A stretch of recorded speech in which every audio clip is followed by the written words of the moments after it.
What's going on, GPO players? I know you probably don't want to hear this and want me to get right into the video, but I thought I should address that I'm going to be making GPO videos. This first one is just a test, as I'm not sure if this is something I really want to do. If you like this video and would enjoy seeing more content like it, please let me know. Anyway, yeah. I feel like the issue of ship grinding and the ship system as a whole needs to be addressed. For you, what are you doing? You made this well-scripted, beautiful game that so many people enjoy, and yet the largest way to get fruits, ship farming, barely works. And I don't mean this in the sense that the whole drop rates are bad. I mean this in a literal sense that the ship system as a whole is terrible. Now, I want to make sure that you all realize that this video was made before Update 3, because I don't know if the ship system will be improved or fixed at all in that update, or if Dungeons and Sea Kings will completely replace all relevance of it. With that out of the way, I'm going to be pretty loose on how this video is constructed. List something wrong with ships, move on to the next. You may notice that most of these points are fairly minor things, but take into account that all of them usually happen at the same time, leading to a disgusting cesspool of buggy, inconsistent mechanics. You'll also notice that in the background footage I have, many of these issues happen to me. Let's go. Probably the biggest and most long-running issue with ships is the fact that most of the time you can barely stay on them. It doesn't make it impossible, but for people that don't have fruits, which is a massive amount of people that have to get on the ship and kill the captain, it's incredibly difficult to stay in one place and you're sliding around like a maniac while the ship is circling. The sliding issue isn't that bad when it's moving in a straight line, but the moment it starts turning, it becomes a game of spamming GPO and trying your hardest to defeat the captain before the next ship sneaks up and eats your ass. I thank you for trying to fix this bug, but it still exists and it's still annoying. Pretty short point, but I thought I'd include it. I'm not entirely sure if this is caused by lag, which I don't experience much of, or the magma from Magu moves, but sometimes ships just straight up disappear. An issue that I do know exists with Magu is the fact that ships collide with the magma that drips from the moves, which makes the ships lag back and completely push you off. Again, it's not that severe of an issue, but it still exists. This can be easily fixed by just removing collisions from magma that drips off of Magu moves.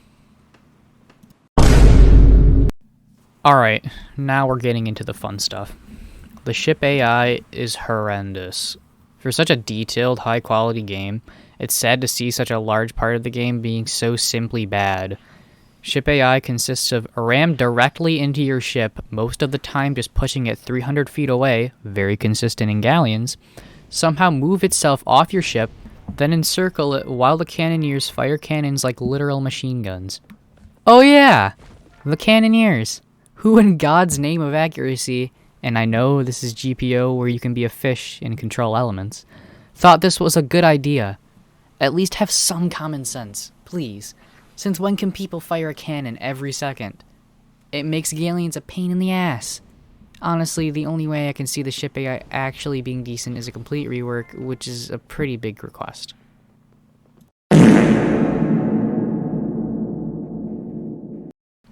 Okay, this is it. I don't even know where to start.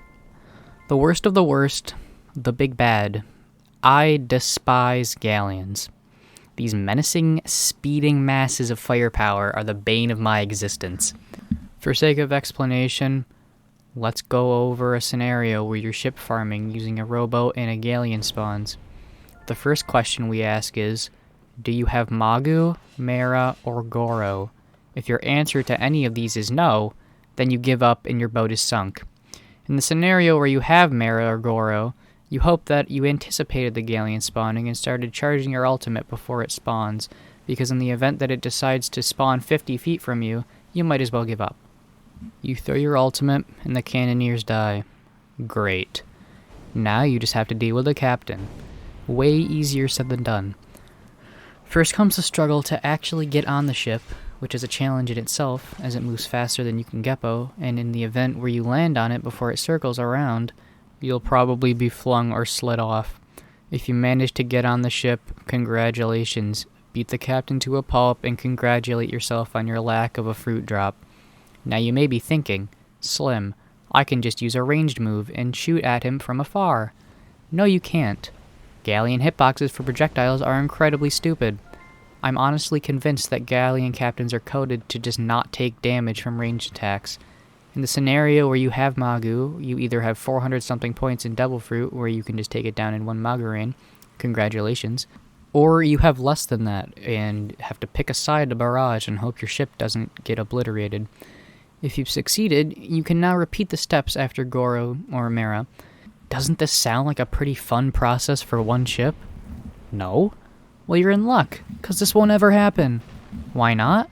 Because somewhere around the point where you use your ultimate, another ship, and you better hold your mama and hope it's not another galleon, will have spawned, giving you the process I just explained to deal with, on top of another ship. What a fun game. Here we are, the conclusion. Overall, the ship system is just a horrendous, inconsistent, buggy mess that needs to be heavily looked into or just completely reworked. Nothing that can be done will ever let me forget the trauma galleons have instilled upon me. Anyway, if you liked this video, make sure to like and subscribe so I know whether to make more GPO rants, I mean videos, like this. See ya.